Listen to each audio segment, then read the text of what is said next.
Welcome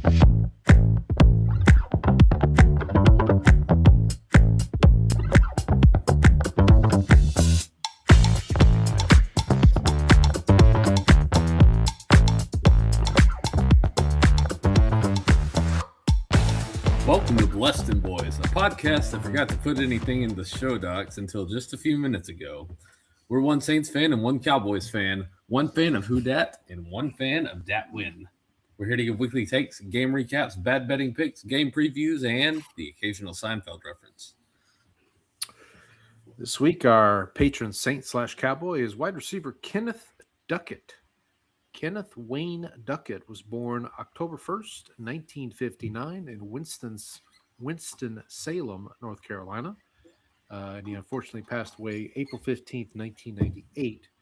He was a star in multiple sports at Richard J. Reynolds High School, earning All-State and All-American honors in football and baseball, despite being diagnosed with diabetes in the 10th grade.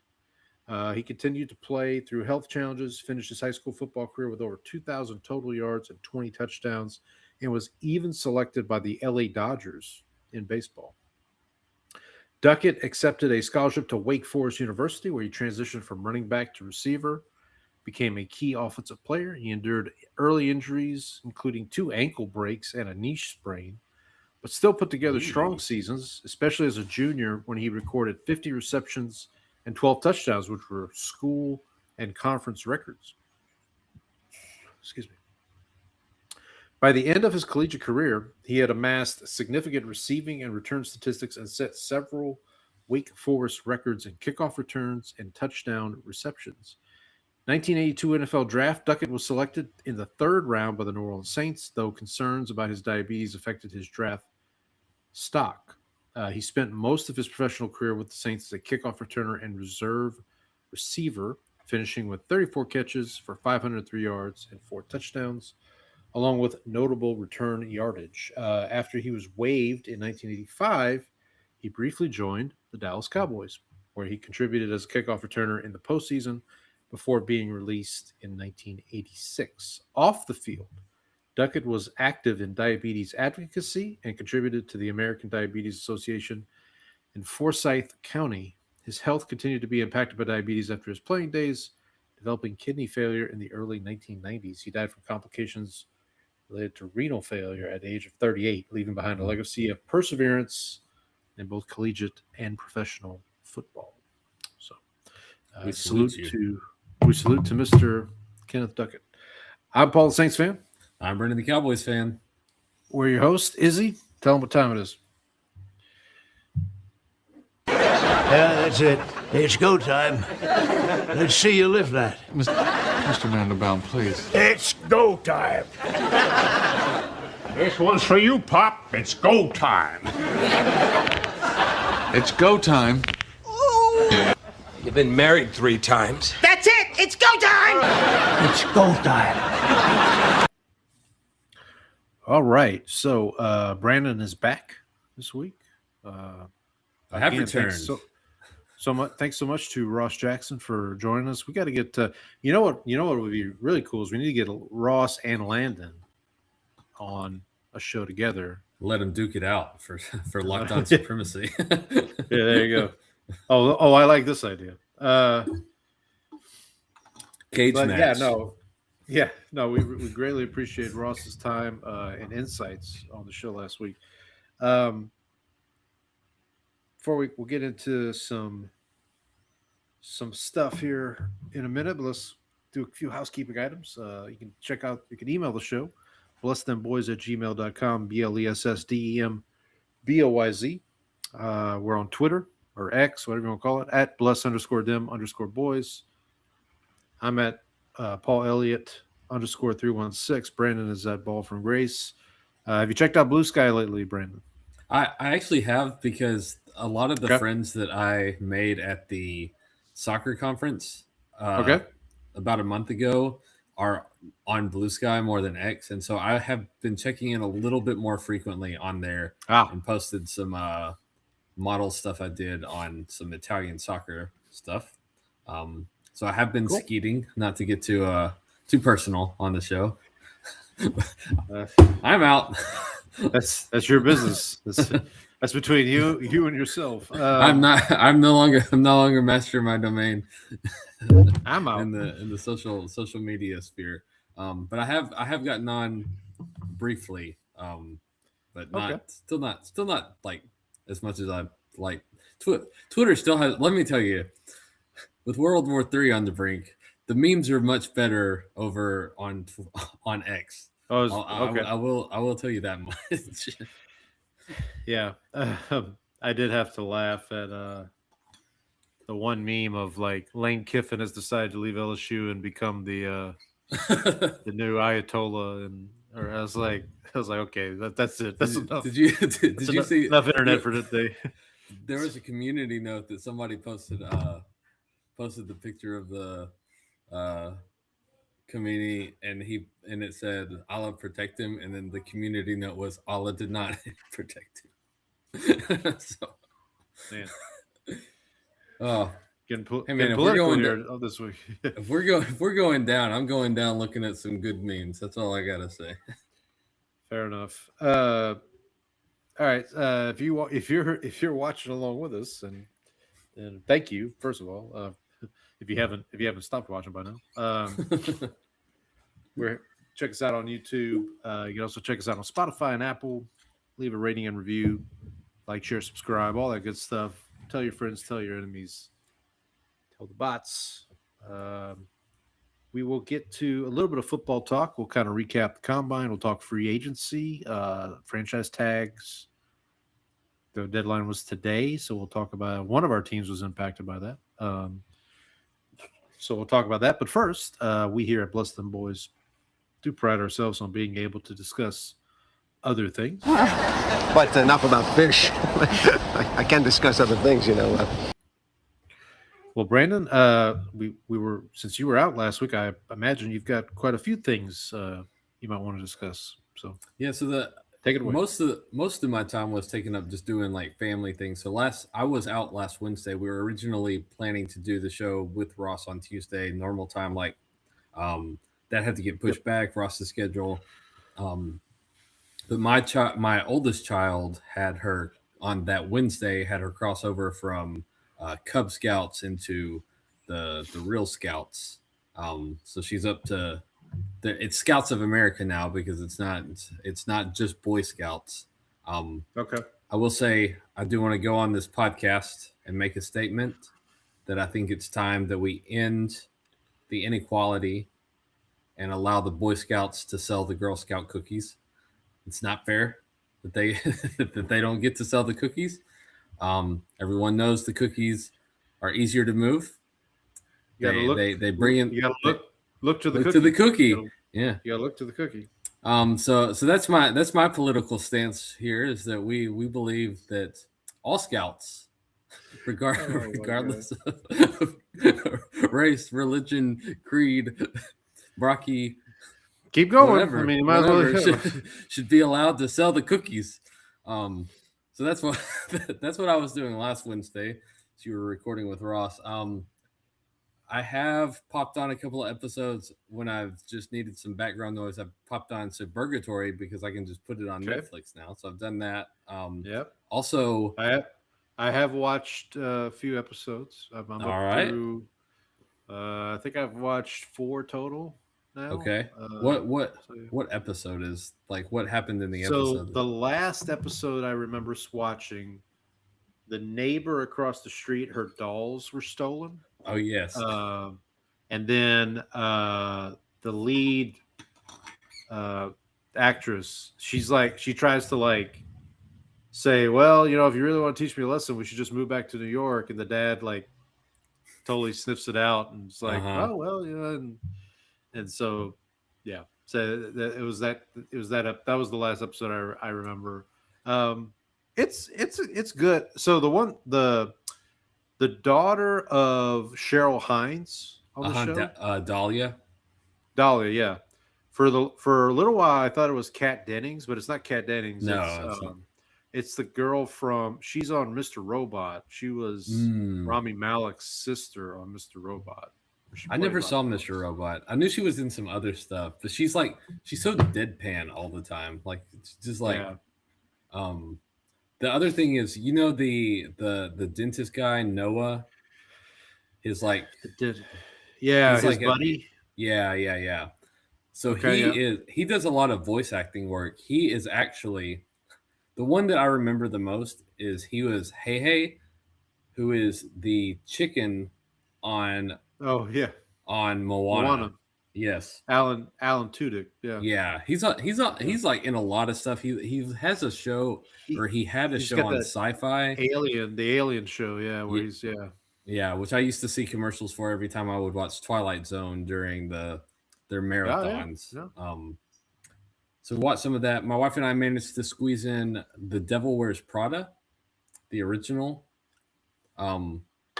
Actually, not a movie that I would just like go back and watch over and over again, but like not a bad movie. It's not like it's not excessively chick flicky. I don't think. No, it's a pretty solid film, I think. What was your? Did you have a favorite performance in the movie? Or is not that. It was so weird seeing Emily Blunt as that sort of character. Like I think I talked about this when I watched it.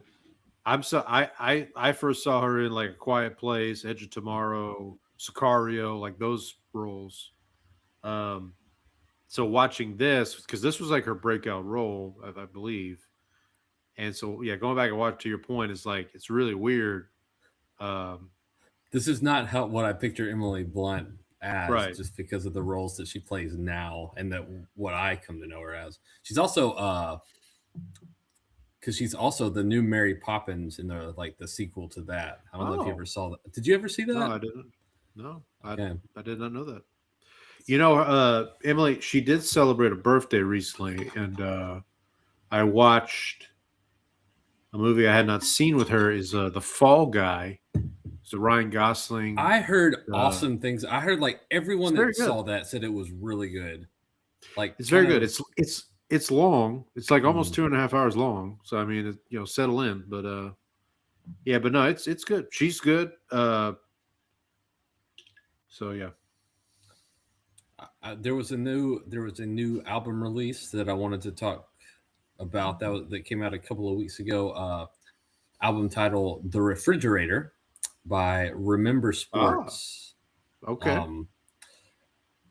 So don't let this get out, but the band is from Philadelphia. So yeah, I know. We got to be careful.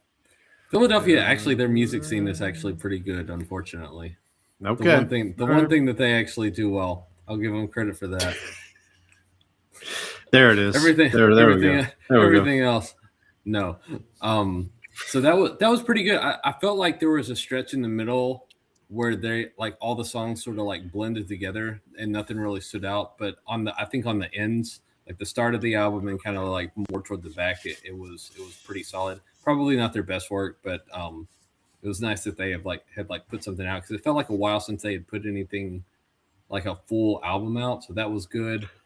Have you seen that? And I'll save this for last. So the other thing was this weekend, my daughter and I recorded a podcast. We actually used Riverside. Okay. So her podcast is about desserts from around the world, called Sweet Travels. Our first episode was about Black Forest cake, which it's scary. I'm in the forest. Do you remember that? Yeah, from Seinfeld. Yeah. Isn't that doesn't he tell? I can't remember if this is on Seinfeld or if it's on Comedians in Cars Getting Coffee, but Jerry has this joke about this guy's like terminally ill, and he travels all the way to Bavaria for this like piece of cake. That's on. And they're like, sorry. I'll just have whatever. It's like, yeah. That was on Seinfeld. Okay. Yeah. So we did Black Forest cake this week. So on the episodes, do you guys just talk about the like Yeah, so what we did was we had her like do some research about, like, she checked out a book from the library and found one, and we made it, and then we tried it, and then I also had her like do some research on like the area where it came from and how it, like, where the recipe came from, and then like interesting facts about like the area. So like the Black Forest is like associated with like the Grimm's fairy tales. And then also cuckoo clocks, and then one of the Goosebump books that she like really likes. It's also one of my favorite Goosebumps books. Actually, has a tie, like mentions the Black Forest. So we talked about that, and so it was a quick episode, like 4 minutes. So 90 pages. So. So is this? So can we officially launch the Bless the Boys podcast network now? Is that what we're doing? I think that's what we got to do. I think we are an official podcast network. I'll see if I'll see if I can get someone someone over here to start a show. We can ride my kids' coattails as we said, because she already so we do have more YouTube followers so far, but she has passed us already on Spotify. So I believe it. So, I believe it. And then the other thing was, as I mentioned before on this show, I'm making my way through the oeuvre of Shakespeare. I'm up to 17 out of 36 original plays read. I finished Much Ado About Nothing, which is pretty solid. Merry Wives of Windsor, didn't really care for it, and The Taming of the Shrew. Taming of the Shrew was okay. I would say the Much Ado About Nothing is the best of those. Every time I hear Taming of the Shrew, have you seen the movie Back to School with Rodney Dangerfield? A long time ago. Okay. There's a joke in there. So the premise of the movie, he's this self-made millionaire whose son is in college, and his son's kind of having a tough go of it. So he decides to enroll in college to like hang out with his son, basically. And he's in the bookstore, and he's getting his books for the semester, and he's like, yeah, I'll take a couple of these and a couple of that, and all this. I tell you what, Shakespeare for everybody. And then he looks at the lady, the gal that's like checking him out. She says, "Oh, I'd like to tame your shrew." Okay, gotcha. So. But I think that's sorry. I did not to disrespect William Shakespeare. If it makes you feel any better, that's definitely not going to make my top 10 Shakespeare plays. So okay. I will say, I think was it Anyone But You or Anybody But You or something? The movie with like Sydney Sweeney that came out recently. I haven't seen it. Anyone But You, I believe is the name. Yeah, and so I think that movie is like roughly based or loosely based on Much Ado About Nothing. Okay. So I'm thinking. Well, there is. This ties into my Denzel watch along because he is in an adaptation of Much Ado About Nothing. There we go. See that I have not been able to use yet. Spoiler alert for what I'll talk about here. Yeah, we'll have to talk about that. And then the other thing that I wanted to mention, I think it comes out next Friday, but there's a movie from A24 coming out called Undertone. Have you seen the preview for this? I have. I've seen it on. It looks fantastic. I know you're not a scary movie guy, but I'm gonna try to go see this when it comes out in theaters. Yeah, this one looks unsettling. It does, because it's basically, I think they're advertising it at like. It's scary because of the sounds, not so much of the. It's not visual, but it's more of a tonal horror movie, I guess. It'll really fit in with this podcast because on the show she does a podcast, and that's how like everything sort of starts. So hopefully it doesn't scare me off from doing the show anymore. Well, I mean, I could always call Ross. Ross, we may not be able to do it every week, but So that's I did want to mention I pulled this shirt out of the closet for today. This is I ordered this from Corsica over off the coast of Italy. Okay. A few years back. So, but I was looking at this team was originally so they're how they have like promotion and relegation in soccer, and so like Yeah. if you fail you can start sliding. So this team had been when I was following along with them. So it comes from like it's on the island of Corsica in the city where Napoleon was born. So I was like, I'm going to follow along with this team, and they were pushing to try to get up to the top flight of the French league. They always just like barely missed out. I looked the other day; all of their matches have been like canceled, and they've been like because of financial issues, they've been demoted to the 7th league, which is like the bottom tier. So so this is a collector's item now. It's a real Ted Lasso situation going on there. Oh yeah, they need Ted Lasso. I think that Ted Lasso might be the only one who could save their club right now. That's about it for me. What did you? We got some movies to catch up on. I would expect. Yeah. Well, I have a series first to talk about. So I think last year, folks might remember I talked about the show Paradise that was on Hulu, starring Sterling K. Brown. They came back for season 2, so they dropped 3 episodes 2 Mondays ago. So not yesterday as we're recording this, but the previous Monday. And then they dropped a 4th episode yesterday. So my wife and I we caught up with that, and it's still excellent. I mean, it really is nice to see it. It keeps getting better. I talked about, I think when I started watching the show last year, it reminded me of shows I'd seen in the past where they would start out really strong, but then they just kind of fizzle out at some point. This isn't that. This is still going pretty good. So I would recommend, if folks haven't checked it out, give it a shot. So I did catch up on 2 movies from 2025. One is called Eternity. This is an Apple TV movie. I think it was in theaters for a brief period of time, but now it's on Apple TV streaming. Stars Elizabeth Olsen, Miles Teller, and Caleb Turner. Elizabeth Olsen. So Elizabeth Olsen's character passes away, and she goes to the afterlife.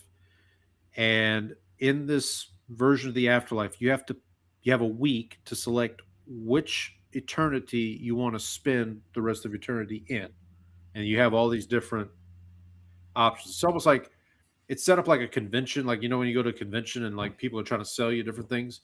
There's like one of the shows it was like the smoker's eternity, and the tagline was "Cancer can't kill you twice" or something like that. It's like that's like that's like Kramer. But everybody's face looks like a baseball mitt, right?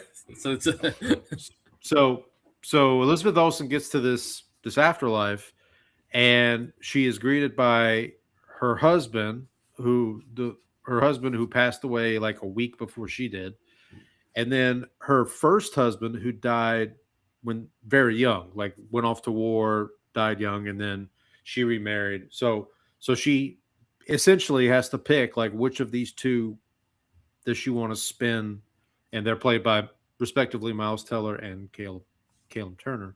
Caleb Turner is the younger husband who passed away, went to war and passed away, and then Miles Teller is her, like, she was married to for 60 years, and so I don't normally get emotional anymore with movies. I don't know. Just I'm a callous person or something. I don't know. You're dead inside. Yeah, pretty much. But this one got to me a little bit. I'm gonna be honest. It kind of, I don't know what it was.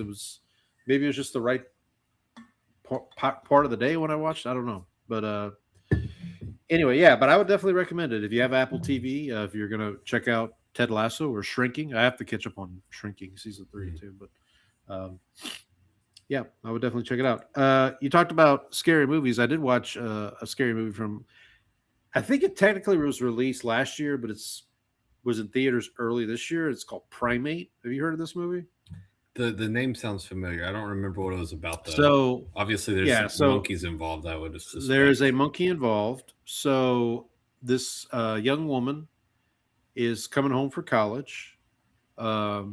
She's bringing her friend, and her friend has invited a third person who, unbeknownst to this young woman, So kind of a third wheel, I guess. Mm-hmm. And she's going home to Hawaii. So she lives in Hawaii with her dad, who's like an author, but her dad is deaf, and he's played by an actual deaf person. If you saw the movie Coda, which was up for a bunch of Oscars a couple years ago, he is one of the guys in that movie who again he's legitimately deaf. So but did they ask him to sweep alone? Yeah, right. They did. But you find out that they have a pet chimpanzee named Ben. Okay. And at some point, Ben contracts rabies, and Ben goes crazy, and so that's basically.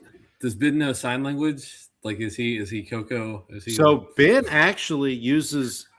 So this is actually kind of scary, I guess, cool and scary. He uses a talk tablet to like say like Ben miss so and so, or like Ben want the like So yeah, so that plays into it at a certain point. It's pretty gnarly, to be honest with you. Like, it's pretty gruesome at points. That Jim's all right. Yeah, I actually thought. I actually thought about that. High five. Yeah, That's all right. That's basically the whole movie. The plot is whole. Like, what if you had a pet monkey that went crazy? Got rabies. Pretty much. They got rabies. Yeah. So then I wanted to mention a movie I watched that has a Seinfeld connection. This one is from I think 1992. It's the early 90s. It's called The Hand That Rocks the Cradle. So this movie is about so this woman is married and she's pregnant, and she goes to her gynecologist for an examination, and it's a new gynecologist because her previous one has retired. And this gynecologist, to be blunt, molests her, like, and it's pretty like obvious. Like, it's not like, like there's no misunderstanding about it. Okay. So she goes back to her husband, tells him what happened, and he's like, well, you have to report this. Like, you have to, So she reports it. Of course, once she reports it, like 4 or 5 other women come forward with allegations. You know how this goes. Yes. Well, the gynecologist ends up killing himself because he doesn't want to face the trial and all this stuff. Well, it turns out he has a wife that was pregnant, and the like shock of that, and then him killing himself, causes the wife to miscarry. So she has a miscarriage. The woman that brought the allegations, she has a baby. Her and her husband, now have 2 kids, and they're fine. Fast forward, the wife of the now deceased gynecologist pretends to be a babysitter looking for a job, and becomes the babysitter for this couple, for the woman that basically accused her husband of molestation and led down the path. And let's just say it goes from there, because they don't know who she is, right? They don't know. They just think, this is. I thought you weren't into scary movies, but like all we were going down. Well, this is monkey with rabies and psychopath. Right. Babysitter from hell, yeah. Yeah. So the Seinfeld connection here is the husband. No, so not the gynecologist that kills himself, but the husband of the wife who is molested at the beginning of the movie is played by Matt McCoy, who you and I both know as Lloyd Braun #2 from Seinfeld. He's the Lloyd Braun from the Serenity Now one, right? Yes. Serenity from Now. The Gum. Insanity later. The Lloyd Braun from The Gum episode and from Serenity Now. Yeah. Matt McCoy. So it also stars Ernie Hudson, who folks might know from Ghostbusters. And it's kind of Oh, I should point out the woman that this is kind of a sci-fi connection too. The actor who plays the woman that her husband is the gynecologist who kills himself, is played by Rebecca De Mornay, that's kind of a Seinfeld reference because there's a character in Seinfeld. Rebecca De Mornay. Yeah, that's right. Or is it Daphne De Mornay? No, it's Rebecca. No, it's Rebecca De Mornay. Yeah, okay. I wonder if that was intentional. Was that? Oh no, it was. Okay. Yeah, it definitely was. Yeah.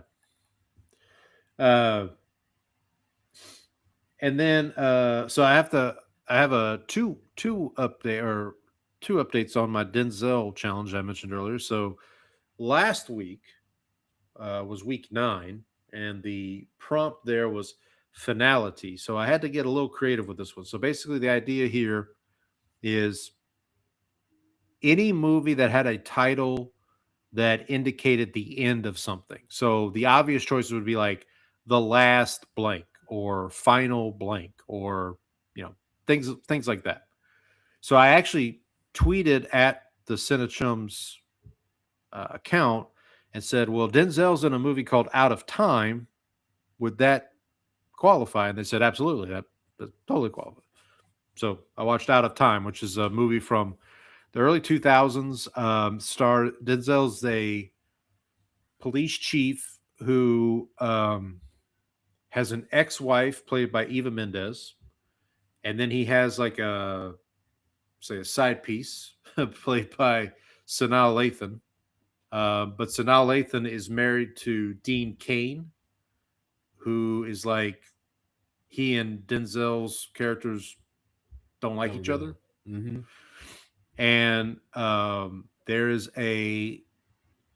Denzel is the like chief of police in this town, and his big claim to fame is that he seized a bunch of money from like this drug dealer, and it's like public knowledge, and he's sitting on the money until the I forget the whole situation, but like basically he wants Sanaa Lathan to leave Dean Cain so that they could be together.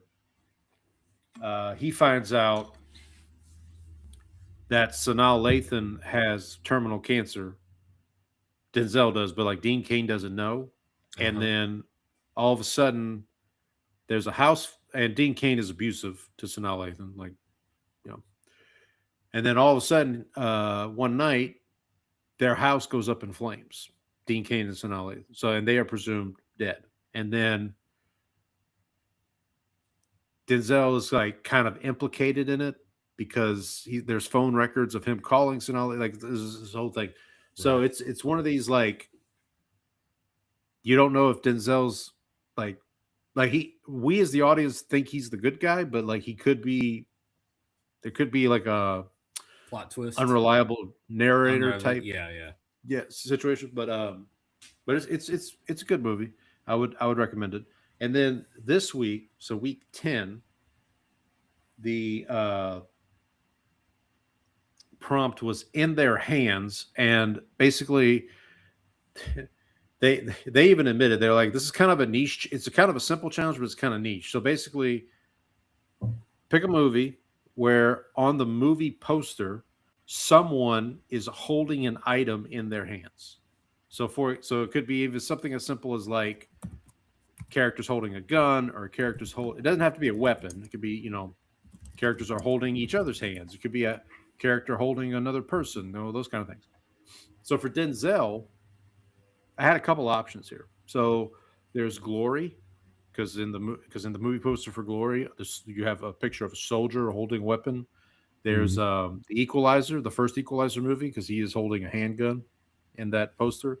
Trying to think. There were a couple other ones, but the one I ended up going with was The Mighty Quinn, which is a 1989 film.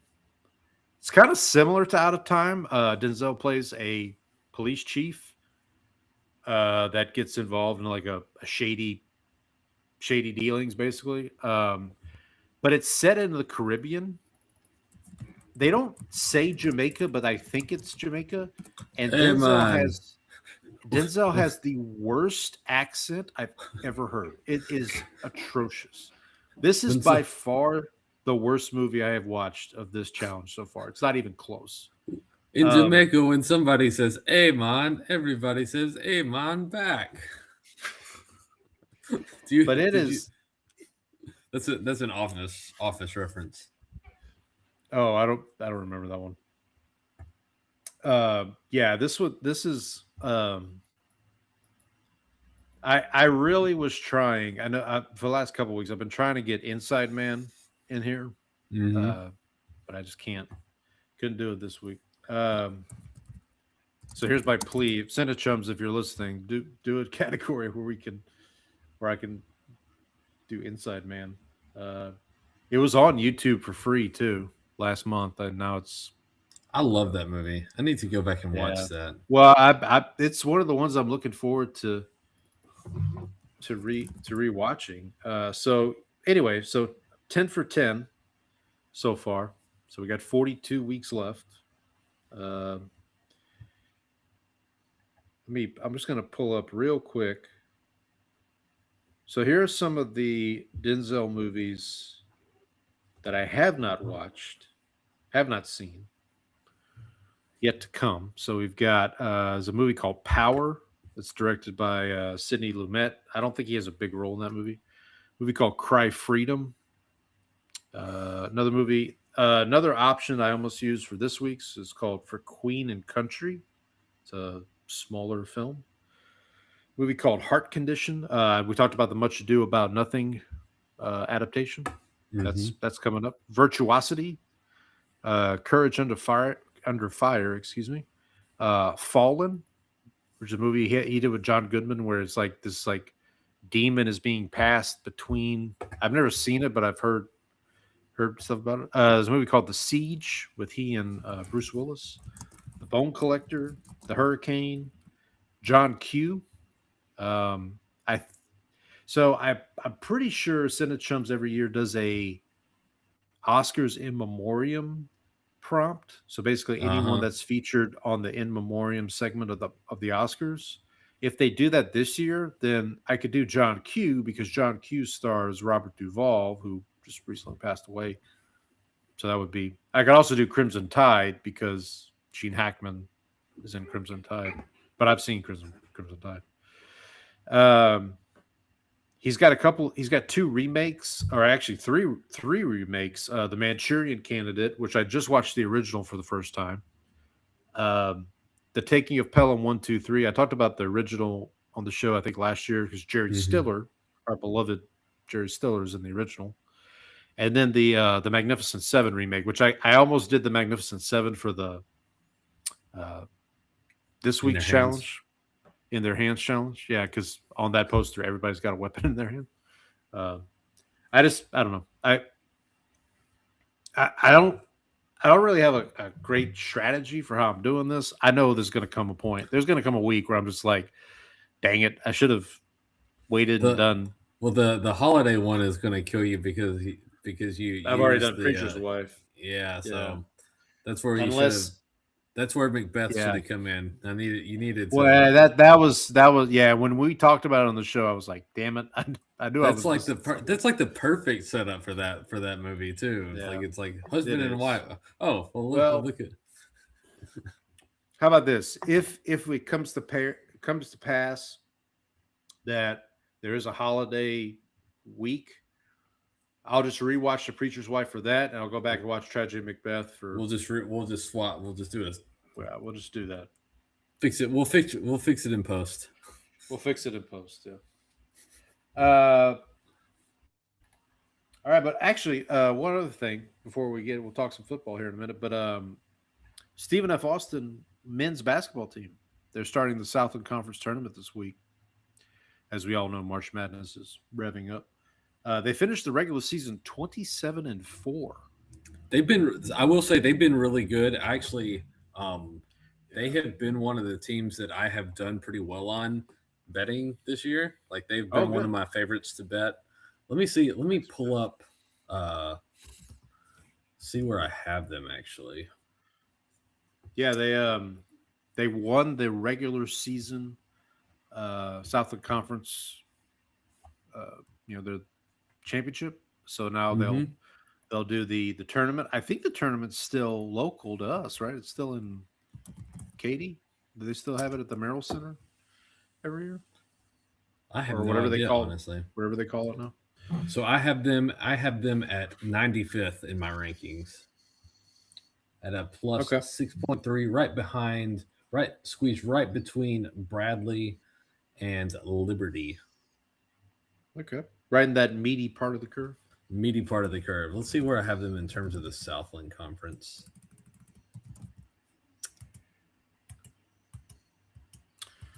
Yeah, the tournament, the Southland Conference tournament kicks off Sunday, it looks like. There's some bad teams in this. So I have McNeese actually as the best team in the conference. Oh, so it looks like the Southland Conference tournament now is in Lake Charles. Yeah. For some Would you like to know who the worst team in the in basketball is? It Northwestern State? It is not Northwestern State. Okay. And I'm talking all of basketball, all of men's basketball. It is I don't know. Mississippi Valley State. They are 3-27. Ouch. And I have them at a minus 30 rating, which is like 6.5 points worse than the next closest team. Yeah, I'm looking at McNeese State. McNeese State, 26-5 on the season. Mm-hmm. 14-0 at home is McNeese State. So good for them. Northwestern State is not very good, though. I have some bad news. No, they're not. No. I just saw their record. You don't have to tell me. 10-21. I saw their record. Yeah, we're good. Ooh, mama. Yeah, it's not great. All right, let's transition to some football news. I don't know. We'll talk a little bit about the goings on in the NFL. So yesterday, let's kind of orientate ourselves here. So the new league year kicks off on March 11th, which is a week from tomorrow as we're recording this. Today, March 3rd, was the deadline for franchise tags. So we'll get to that here in a little bit. But we've had a kind of a flurry of trades over the last week or so. So last week, I want to say it was during the combine, this became official. The Titans and Jets exchanged defensive linemen. So Jermaine Johnson goes from the Jets to the Titans, reunites with Robert Saleh, who drafted him once upon a time as a Jet. And your guy, Tavondre Sweat from University of Texas, heads to New York to pair him up with Harrison Phillips on the defensive line there. So that feels like a sign that Robert Saleh has some like input with the front office. Yeah. To kind of like, hey, these are the guys that I want. Let's bring in my people from my system. So I think that's a good sign, because we saw what happened with the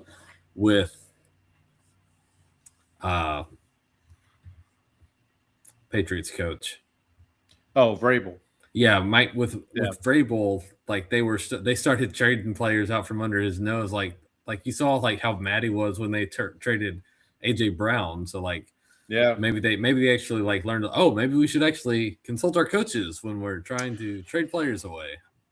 Yeah, I'll be interested to see. The Titans to me are a fascinating team, because it feels like if they add the right pieces this offseason, that division's not too far away for them. Like it's not like they're in the NFC West. They're not like the Cardinals. I feel like the Cardinals have a much steeper hill to climb than the bar to win the AFC South is still rather low. Although I will say, I mean, we talked about this on the show before. The AFC South had 2 playoff teams. They almost had 3. I mean, if Daniel Jones doesn't get hurt, the Colts, or at least they're in contention, right? Going into the final weeks of the season. So, so we had that trade, and then the Texans are the team local to us here in the greater Houston area. Did 2 trades yesterday. So they sent who did they trade to the Browns? Titus Howard. They traded Titus Howard to the Browns. And then the big one is they traded for David Montgomery from the Lions. There was word out of the combine that Montgomery was looking for a new start. Jahmyr Gibbs about to get paid. David Montgomery didn't really want to split time anymore. No more. The Sonic and Hedgehog thing was fun while it lasted, but Sonic and Knuckles, Sonic. What did I say? Sonic and the Hedgehog. You said Sonic and Hedgehog, yeah. Sonic and Hedgehog. Sonic is no longer a hedgehog. He is right now. That's a story. Yeah, but so Sonic and Knuckles are calling it quit. So they're going to have to find the Tails now to come take over the. Yeah, so David Montgomery goes to Houston, which the curious thing about the Texans is so they trade Titus Howard, who was their starting right tackle, I believe, last year. Mm-hmm. Then in the David Montgomery trade, they trade Juice Scruggs, who I don't think he started for them, but I want to say he was at least a contributor on their offensive line. And it's not like now don't get me wrong, the Texans offensive line was not world beaters, but I think continually just like trading away everybody on your offensive line, and then you're going to have to like completely rebuild it, which like given what the front office has done to try to rebuild that offensive line in the first place is like not exactly like giving you a warm fuzzy feeling about how this is going to go. Like why give me a reason to trust the Texans front office when it comes to figuring out this offensive line situation. I take your point, but obviously with this move, it feels like the Texans are saying, look, we're going to want to run the ball and play good. We know they can play good defense. I mean, that's not a question. I mean, this feels like a make or break year for Stroud for sure. Did he get paid already? Or they have not. I think they've still got. I think there was talk about like maybe they would do a deal. So my problem here is that like so with running backs, I think and what we've seen from like Jahmyr Gibbs and not necessarily Bijan a little bit, but also like if you look at Ashton Genty and kind of how things like. Getting an elite running back, if you have a good offensive line and if your offensive ecosystem is good, your offensive line is good, taking an elite back and dropping him in, like this is what Saquon Barkley kind of like with the Eagles was another example of this. If you have a good offensive ecosystem and a good offensive line and you take an elite back with elite traits and drop them in there, as we see with Gibbs and Saquon, like that can take your offense to an elite level. Bringing in what might be a good, solid back and putting them behind an offensive line that is not good and not elite isn't going to the marginal value that you're going to get from that isn't there. Like you're saying, like I'm going to bring in this running back because we want to run the ball. Well, if your offensive line is bad, like look at what Ashton Genty was getting hit. Like we thought he was like he ran for like 2,000 yards in college and probably would have won the Heisman any other year except the year that Travis Hunter, who's a two-way player, is playing. Right. He goes behind that Raiders offensive line. He's getting hit in the backfield every single play. Like you can't. The running back can add value, but it needs to be in certain situations. And I don't think like trading for Montgomery in this situation is going to get the results that the Texans want. Yeah. And let me be clear. What I'm saying. This is what the Texans are saying that they want to run the ball. I mean, maybe this is to your point. We have no reason to trust the front office, but I can kind of see what they're going after. Now, if they don't do anything to help their offensive line over the rest of this offseason, then they're cooked. They're cooked. My guess is that their first round pick. Like their first round pick needs to be an offensive lineman, probably at this point, or at least make a splash in that department in free agency or something. Yeah. So we'll see. I mean, right now I was just pulling up who's left basically on their offensive line, and it's like Arante Ursary, who they drafted last year, I think it was last year or the year before, out of Minnesota. Blake Fisher, who's another young player. Yeah, it definitely feels like they need. Now, the other part of this is somebody brought up is like, well, if you're the Texans and if your offensive line was bad, getting rid of all the people who were on that offensive line may not be the worst idea. Right. But like, you still have to replace them with something. Still got to replace them. But, I mean, we were sitting here, was it last year? We're like, why are you trading away Laramie Tunsil? Yeah, they actually traded away the good player last year. Right. So they also traded, who was the guy that the guy out of A&M that they traded to Philadelphia? And Kenyon Green. Yeah, they traded Kenyon Green to the Eagles, and he was so bad that even the Eagles were like, "No, we can't even." Jeff Stoutland can't even fix this guy. He didn't make it. He didn't make it past training camp. He was out early. Yeah. So that's not a good sign for your offensive line career. Yeah. Yeah. So that well, something to keep an eye on with the Texans, because like we said, Jacksonville's not going to get any. Doesn't feel like Jacksonville's going to get any worse. I mean, they haven't really they haven't done much yet this offseason, but I imagine they're going to be. Yeah, we still haven't got to free agency yet, so we got time. I imagine. So, and then obviously, look, I know that people might laugh, but that Tennessee thing, I'm serious about it. Like if they make a couple of right moves in the draft and the free agency, that team's going to at least be competitive next year. I mean, they won't be a pushover like they were. Yeah, they were. They need to get Cam Ward some weapons, because like last year he was throwing to, like, I think their best receiver was I don't even think it was Calvin Ridley. It was the guy. Malik Ayumanner was their best receiver. Like that, I don't think that's going to cut it this year. You're going to need to improve the weapons around Cam this year. All right. Well, let's move on to the. Actually, let's skip past the combine for now. Let's move to franchise tags. So as we mentioned, today was the deadline for franchise tags. Correct me if I'm wrong, but only 3 teams utilized the franchise tag. So there was the Jets tagged Breece Hall, the Falcons tagged Kyle Pitts, and then your Cowboys tagged George Pickens. So those are the only. The Pickens tag is the non-exclusive, so he can negotiate with other teams. Got it. Which I think is actually better, because if you don't know necessarily what the market is for him, and like if you're not sure that another team is like willing to give him a bunch of money, then like it's probably better to like let him go and talk to other teams and see what he's able to get.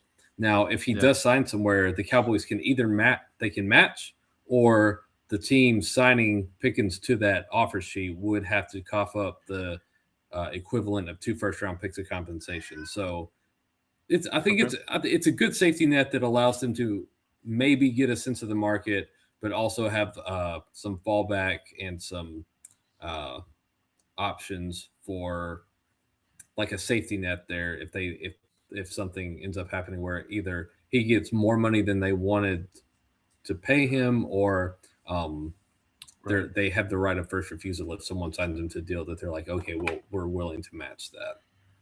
Yeah.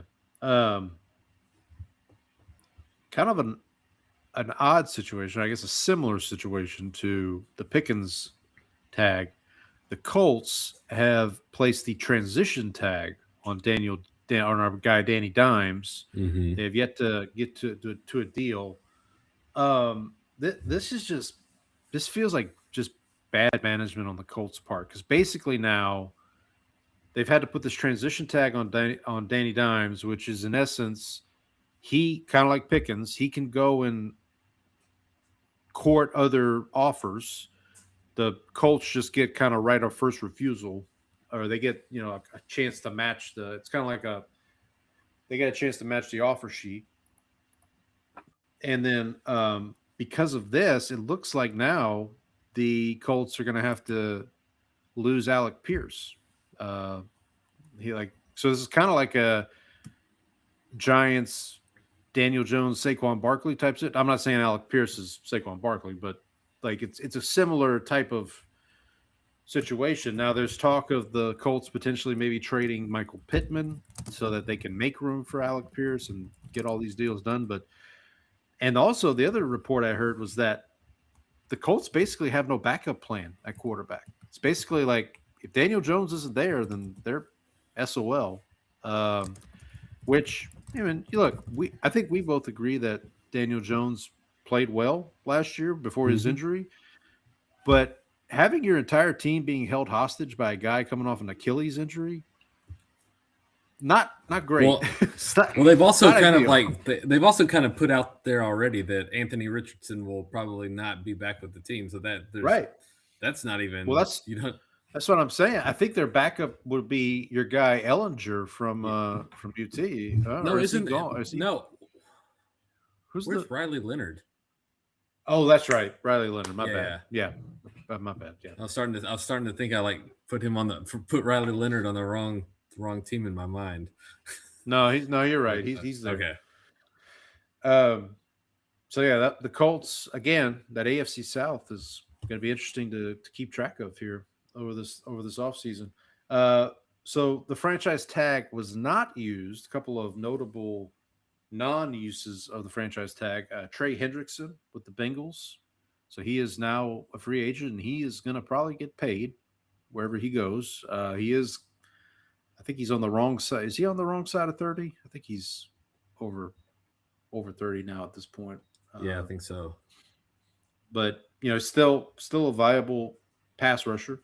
The big one, Super Bowl MVP Kenneth Walker with the Seahawks. Seahawks choose not to franchise tag him, so apologies to our good friend Trang. Looks like they're going to be missing Kenneth Walker. I've heard anything from the Giants are going to be interested in him. I heard the Broncos thrown out there as a possible landing spot for him. The Giants move just makes so much sense. He won a Super Bowl MVP. Right. Well, I mean, if the Giants sign him, then that helps the Jeremiah Love to New Orleans project. That's true. I think if I'm a Cowboys fan choosing which one I'd rather than spend a bunch of money on a running back that's already had a bunch of carries and not exactly 100% the healthiest, as opposed to drafting the elite freak athlete out of Notre Dame young. Right. So I'm trying to think who. I mean, those are the two notable. I know Trey Hendrickson. I think ESPN came out with their top 100 free agents, and Trey Hendrickson was number one. So we'll see. So I think next week, I think on the 9th, it starts the tampering, but don't call it a tampering period. And then on the 11th, that's when free agencies can actually start. You can actually start signing players. So be interesting to see. The Cardinals made a couple of interesting moves. Looks like they are going to be they are for sure releasing Kyler Murray. They have informed him that unless we can trade you, which putting it out in the public that they're going to release him doesn't help trade him, because now teams are just going to be like, well, I'm not. What am I going to do? What am I going to trade for when I can get the guy for free? Right. I think the teams the teams I've seen linked to him are like the Jets, the usual suspects, the Jets, the Dolphins, the Steelers, if Rodgers decides not to come back. The Vikings haven't been linked to him at all. Is that not the Vikings? Okay. No, the Vikings were the other one. I feel like the Vikings was the big one that I've kind of a lot of people have kind of put that out there as a guy that you could. The two names I've heard with the Vikings are Kyler and Geno Smith is another one, which Geno's nothing official's happened with Geno, but obviously with the number one pick, looks like they're going to draft Fernando Mendoza. Geno Smith days in Vegas are very much numbered. And then your cousin, James Conner. Conner. ER. Let me tell you how many times I've had to fight that battle. He looks like it. So looks like he's going to also be released, which this will hurt the Saints getting Jeremiah Love because now it looks like the Cardinals are in love, so to speak, with Jeremiah Love, which I can understand. Man, maybe I don't know. Well, the Cowboys just signed Javonte to the contract. I will say the details of that contract have come out, and it's very team friendly because of the way that it's structured. Because a lot of it is in like per game and roster bonuses. So like you're all right. I did when I talked with Ross last week about this. And I said, well, I feel like the Chiefs might just trade up ahead of the Saints to get Love, just like they did Mahomes. And he said, well, if you want to be the team that's trading up in the top 10 for a running back, go right ahead. Like, keep me. I don't want any part of that. Yeah, so. You want to do that. Go ahead. Like, if you want to burn through if that's how you want to spend your draft capital, like, sure. Couldn't be me, kind of thing. Yeah. Now, for the Cardinals at quarterback, it looks like there's two names that I've heard. So the one that came out today was Malik Willis. Looks like that he's kind of the betting favorite, I guess. Polymarket put out a story that it looks like Malik Willis is going to sign with the Cardinals once he's able to. But the other name I heard was Jimmy Garoppolo, which makes sense because Mike LaFleur came from the Rams. Garoppolo was the backup there, so obviously they have kind of relationship. And look, if you're the Cardinals and you've got the third overall pick in a draft where there's only one really good quarterback and the team who's drafting one needs a quarterback, Garoppolo may not be the worst option to just kind of bridge the gap for this year. And then, there's obviously a bunch of good quarterbacks potentially coming out next year. So what do we think the Malik Willis contract is going to be? What were the numbers I saw today? Like 2 years, 30-something million?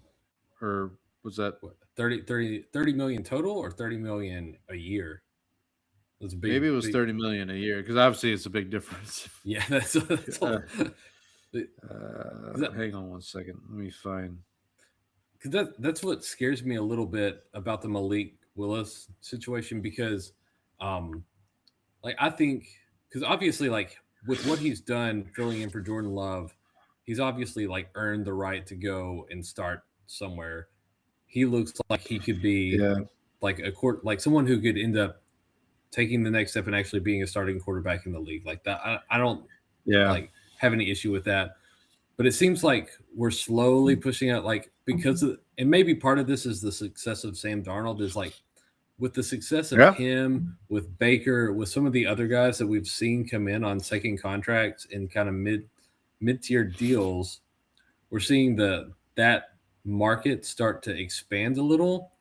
And I wonder how much does this get how much we start to because everyone talks about the rookie quarterback contract is the best possible situation for you before you have to pay that guy. Yeah. Now what we're talking about is you either need a guy that you can absolutely win with, like Josh Allen or Patrick Mahomes, right? But now, it seems like, well, if you can't find that and you can't find that guy in the draft, you can try to take a shot on one of these mid-tier guys. And it feels like as the demand for those guys increases, you're going to start pushing those contracts up a little. And so I wonder how much these things sort of start to get inflated and is Malik Willis. Malik Willis will have his chance, but are you in trouble if you start offering him if it's 30 million, how many years are you going to have to go? How many, and then how much pressure does that? If he busts, I'm not saying he will, but if he busts, and now you're starting to affect your future and your ability to get the new guy in. If that happens, you're going to draft a guy. Well, now you're blowing one of those years that you would have had a rookie scale deal on because you would have that Malik Willis or whoever the guy is, not saying Malik Willis specifically, but whoever that guy that you missed with a big mid-tier quarterback contract, you'd have him on eating up a bunch of your salary cap that wouldn't be eaten up by your rookie quarterback. So, so just a quick glance at Twitter and all the reporting or speculating I'm seeing is at least 30 million annual for Malik, which that's that's getting steep. a little steep, especially once it gets into like multi-year. If you go 2, maybe, but like if you go beyond 2, then I'm starting to get a little nervous. Yeah, because to your point, like if you're the Cardinals, let's just stick with them. If they sign Malik, and let's say they do a 2-year deal for like 60, or then, and let's say this first season they're right back in the top 5 drafting next year, and you maybe can draft an Arch Manning or a, pick your quarterback, Dante Moore, whoever it might be. Now you're kind of like, well, I mean, I guess if you do a 2-year deal, you're not as bad off. Yeah. Because then you can just, but yeah, to your point, I would almost, if you can get a deal with Malik that's like, well, it'll look like 30 million annual, but what it really is it's backloaded. So like, your first year is not going to be. Yeah, so you're going to have to build in some protection based on what the guaranteed money is and how this contract is structured. Would be the way to kind of do that. And again, like the Cardinals, they're obviously the word coming out of the combine is they are in love with Jeremiah Love, but they've got issues on other places. I mean, like their defensive side of the ball needs help. They're an offensive line needy team, I would say. Now, LaFleur, their new head coach, obviously is the brother of Matt LaFleur. Matt LaFleur coached Malik Willis in Green Bay, so obviously there's some kind of, I'm sure Mike is calling Matt and getting his opinion. So it'd be interesting to keep an eye on. And again, the Cardinals are in the toughest division of football by far. Like they have the steepest hill to climb. They're not in the AFC or NFC South. Correct. They are not. And then we'll just mention for our good friend Andy, the Bears had a retirement, kind of a surprise retirement announcement today. Was it Dahlman? Was it Drew Dahlman? And I think he just got traded to Chicago last year. I think this was his first year with the Bears this past season. And I think he's 27. He's not. Yeah, he's like relatively young. But I mean, hey, good for him. I mean, he did what he needed to do, and he's retired. So the Bears are now going to be probably in the offensive line market. I think it was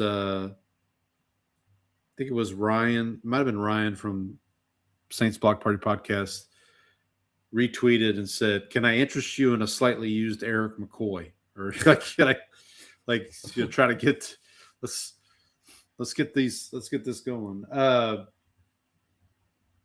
So something for the Bears to look at. I saw a mock draft. We'll talk about mock drafts here in a second, but I saw one today. Forget where it was from, where they had the Bears trading up to 3 to draft Jeremiah Love, and I'm like, that seems a little excessive. That doesn't make any sense. No offense to, again, I know we don't want the Bears fans after us again, but like they don't. The Bears. Andy is the only Bears fan that likes us, I think. Yeah, he's probably questionable most days. But yeah, I don't know if I would agree with that. We don't want to poke the Bears. We don't want to poke the Bears. Yeah, that's true. So speaking of mock drafts, let's kind of get into some. So I took note of a couple we can go through, and as we're doing this, we can also talk combine results and all that good stuff. I think we can summarize the Saints mock drafts pretty quickly. I think we can. No, I told you this before we started. I did not do this on purpose. It's just every one that I went to. So I've got PFF from Trevor Sikkema, ESPN Jordan Reed. He just released his today. NFL.com Lance Zierlein, and then Walter Football. This is a site that I've used the last couple of years. And then the Draft Network. All of those have at pick 8 the Saints selecting Jeremiah Love. Now, you and I just had a conversation about bringing a running back to a team where your offensive line's not quite there yet, and Ross and I talked about it last week, where the Saints feel pretty good on the ends, on the tackles, Banks and Fawanga.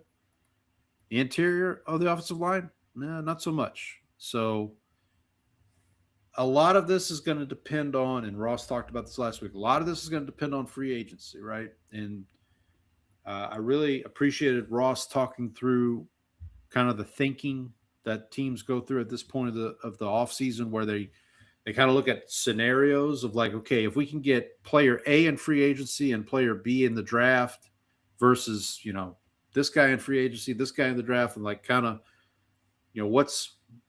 where do we, Ross did this on his show. Like, he's like, if you could get Alec Pierce in free agency and get Jeremiah Love in the draft, would you rather that, or would you rather have Kenneth Walker in free agency and Carnell Tate in the draft? Or whatever. Like, you go through those kind of exercises. But I think the other thing is, like, a lot of it is kind of like filling in some in free agency. You kind of want to fill in some of your baseline needs, so that allows you to kind of like draft mostly from like a best player available standpoint, where you're not, we have such a big hole at this position that we absolutely 100% need this guy, and we're going to have to reach over and, kind of like do a little bit of a reach on in terms of value on the draft board because of that. Yeah. And look, we know the Saints are not immune to trading up. They've traded up for less in the past. I guarantee you. See Marcus Davenport. But I mean, classic. I mean, I just, and listen, Jeremiah Love went to the combine and he just put on a show.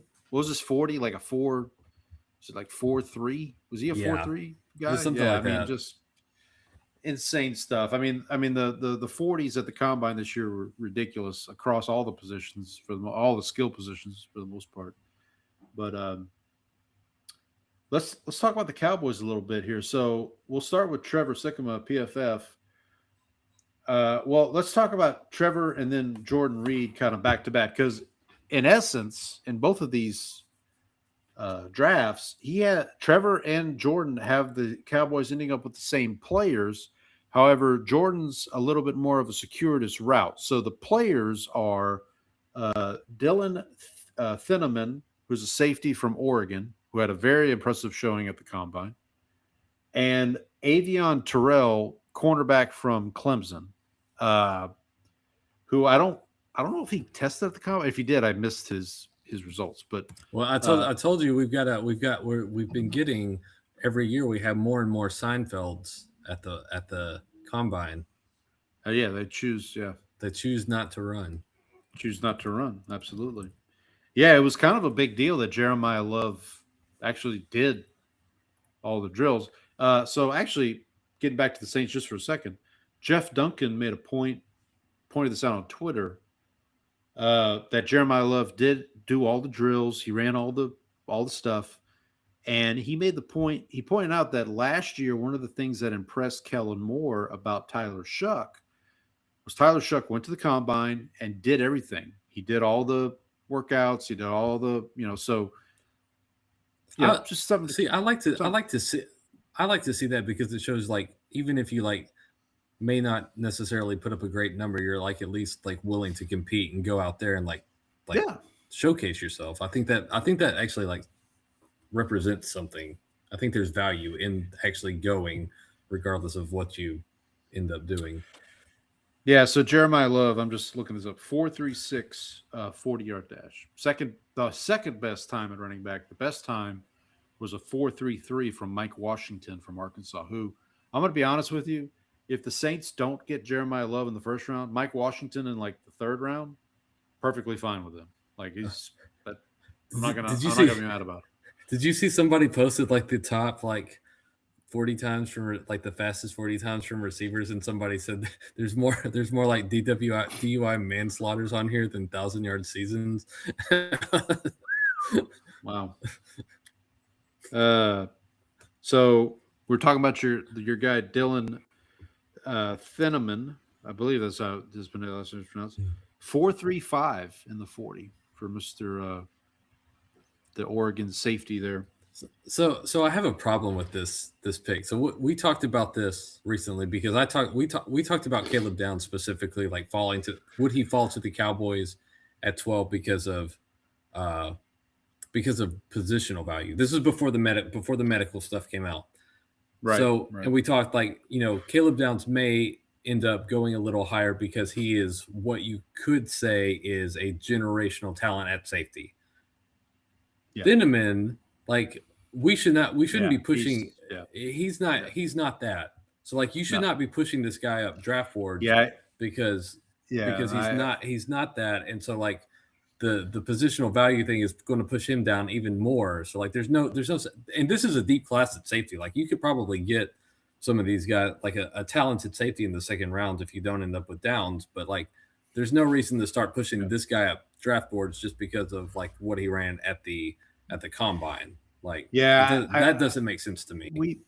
And Ross kind of touched on this last week. These guys got to write columns. They got jobs. They got to, and so they're just saying, well, Cowboys need a safety. This guy ran a pretty fast 40, and he looks good on tape. Let's just give him. Yeah, it feels like there's going to be the guys that ran well or performed well or tested well at the combine. They're going to get a little boost for a little while, and then as people continue to talk to actual GMs and things, these guys will eventually drift back down the draft board closer to where they actually belong. Yeah, or actually going to end up. Yeah, now Jordan Reed at ESPN, he did a 2-round mock draft. So he actually had a second-round pick for the Saints at pick 42, and it's Jeremy Bernard, wide receiver from Alabama, which, again, if you tell me the Saints can come out of the first 2 rounds with 2 offensive players of some renown to go with Tyler Shuck, I'll be happy with that. I'll be perfectly fine with that. I did see a mock draft. I forget who it was. Had the Saints going offensive line at pick 8, and that's a Paul walks into traffic situation. Yeah, I think it was Fanu from Utah, the tackle from Utah, and I'm like, you're not fond of that move. I mean, let me see what happens in free agency first. That's the thing. I've matured enough as a football fan to know you got to see. These next 2-3 weeks, you got to get through that first, and then once you're through that, then you can kind of look at the drafts and say, okay, what you do in free agency could totally change the trajectory of what your team needs in the draft. Do the Cowboys not have a second-round pick? You guys gave your second-round pick to the Jets, right? Correct. Yeah. Quentin Williams. Okay. Yes, I think we don't have a second and we don't have a third because the Pickens trade was for a third rounder. Okay.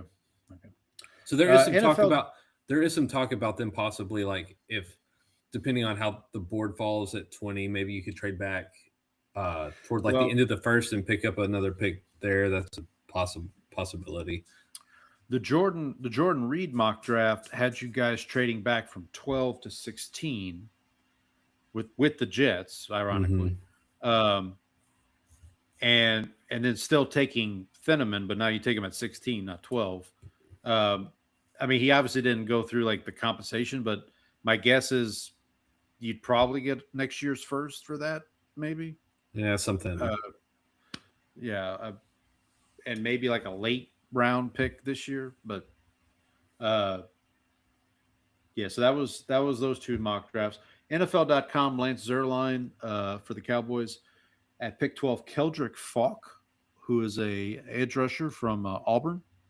Yeah, he makes me nervous because he's a traits guy with no no production, and that at 12 specific Keldrick Falk at 20, I'm a little less leery of. Keldrick Falk at 12, I'm a little cautious about going that route just without the actual production, actually turning pressures into sacks he wasn't able to do that, and so I think that's my concern with him. Yeah, I will say I do want to point out that the Jordan Reed draft, he has the Cowboys at pick 20 taking Avion Terrell, cornerback out of Clemson. Yeah, this would be the second Avion that would play for the Cowboys. Also, Avion Kason, former running back. And so spelled the same too. Yeah, and PFF had you guys taking Terrell also. But yeah. Lance Zierlein, NFL.com. So okay, Keldrick Falk at 12, and then Lance Zierlein has the Cowboys trading back from 20 to 26 with the Bears. I apologize, Andy. I don't remember who the Bears were trading up for, but the Cowboys at 25, not 26, would be selecting Colton Hood, cornerback from Tennessee. Is that the guy with the injury issues? Coming off the ACL. Sure. He ran a 4.40 at the combine. So okay, I think there's another, because there's a Tennessee cornerback who's coming off an ACL, and I don't think he ran because he didn't feel 100%. And I think that's the guy. Like Jerry Jones has kind of explicitly said, we're probably not going to go on like draft redshirt guys who are going to take like the offseason to get healthy. And so that I would say that would rule out anybody with like serious injury. And I also wonder if that like also influences their decision on Caleb Downs, if that's a possible issue too. By the way, one of the top 10 corners in terms of 40-yard dashes was from Stephen F. Austin, Charles Demmings, who had a 4.41 40. So shout out to Charles Demmings. The Tennessee cornerback I was thinking of was Jermon McCoy. Oh yeah. I have seen him mocked to the Cowboys in other drafts. Not this go around, but previous. I think I would like. Oh, I think actually, we got one coming up. Oh, there we go. Yeah, so that I would say that pick is probably like wrong, just based on what I've heard from what they are looking for this year. So Walter Football, they have the Cowboys at 12 picking a corner, but from an SEC school, but not Tennessee, from LSU, Mansour Delaney, who was viewed as one of the top corners in the draft, I think. So that is a guy that I'm like that. So him, Downs, Styles, Bain. That's kind of like my list of 4. Like if we get any one of those guys, I am like thrilled. Like I'm running. Okay. You run to the podium with the card. Yep. Any 4 of those guys, I think I'm pretty thrilled with. All right. And then at 20, Walter Football has the Cowboys selecting T.J. Parker, defensive end out of Clemson. So another Clemson player, just not Avion Terrell. Full disclosure, I don't know anything about him, so no comment. Yeah, I think he had a little bit more juice to him during the season, maybe even before the season, and I don't think his tape was as good as he ran a 4.68 40 at the combine, and he weighed in at 6'4", 263. So, now I think this next draft. So, the Draft Network, I think at pick 12, and you correct me if I'm wrong. So you just listed your 4 players. Would you not include David Bailey in that collection? The Texas Tech. I don't know enough about, like, I have no take on David Bailey. He seems like a good player, so I think he's someone I like from the little I've read about him. He seems like a good player, so He from what I've heard, he is the opposite of Keldrick Falk. He is a production guy. Like he's shown he can get sacks. I think he had double-digit sacks this past year at Texas Tech. I want to say he was at Indiana prior to that and showed good promise. 6'4", 251, ran a 4.5 flat in a 40. So, not bad. I would like to see. He may be, based on the fact that we don't have a second and third rounder. Jacob Rodriguez. No, that's a Texas Tech guy. Would especially with that mustache. Well, I mean, he was a guy that made himself some money at the combine because there were a lot of questions going in about his athleticism, and he checked all those boxes at the combine. I don't remember his numbers off the top of my head, but yeah, I think any team looking for a linebacker, which my team might be in that category also, because Demario Davis is. Well, Ross and I talked about Demario Davis's potential leaving last week. I've heard rumors that Pete Warner was on the trading block, but that's again, as Ross said, that's just people got to write articles and they got to write about something. So, and then the Draft Network at 20 with the guy that we talked about a minute ago had the Cowboys selecting Jamad McCoy, the Tennessee corner that's coming off an injury. So, so you've so list me again. Give me those 4 players again that you said. That would be your Ruben Bain, Sonny Styles, Caleb Downs, and Mansour Delane. Okay, so obviously all defense, because Cowboys obviously can use some defense. Bain. My favorite thing over the weekend was the when his arm measurement came back, and it's like Ruben Bain versus Will Campbell, and it's the two dinosaurs, 2 T-Rexes going at it. Yeah, look, I don't know. I mean, like Ruben Bain caused a lot of problems in college. So I mean, I don't Ruben Bain is the guy that if you like have any questions about his arm length, like go put on the playoffs, the national championship playoffs, and like there's your this is just watch the tape, dude. Like you don't overthink this. Don't get caught up in measurements. This guy's awesome. Go draft him. Yeah, I will say for the Saints, and I don't want to jinx this, but I feel like where they are at number 8 feels like they're in a pretty good spot. Like somebody's going to fall to them at 8 that you're just like, holy crap, we ended up with Caleb Downs, or we ended up with Sonny Styles, or we ended up with, again, a lot of this is going to depend on free agency, but like if they, by some grace of God, end up signing Travis Etienne, let's say at running back, then obviously I don't think they're going to pick Jeremiah Love in first round. I need y'all to draft a running back to like push all the defensive guys down. Yeah, no. Another spot. I know the fellas over at Saints Block Party Podcast. They are a huge Caleb Downs fan. I think everybody's a Caleb Downs fan, honestly, because he just, to your point, he's just one of those generational type of players. And then Sonny Styles, after the show he put on at the Combine, feels like, so obviously we know who the first pick is going to be, right? Mm-hmm. Raiders are going to go Mendoza. The Jets at 2 feels like it's between Arvell Reese, David Bailey, Sonny Styles, Ruben Bain. It's going to be one of those defensive linemen / linebacker types. The Cardinals are kind of a wild card. Now that if they do move on from James Conner, then obviously Jeremiah Love becomes a top name. But if they sign a running back in free agency, then maybe that changes. They could obviously also go with defense. Who's picking at 4? Tennessee.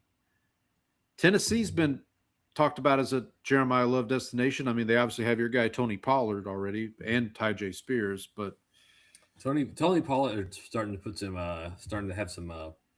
He's got some years. Miles on that. Yeah, he's got a few miles on those tires by this point. Some years. Let me pull up the draft order real quick.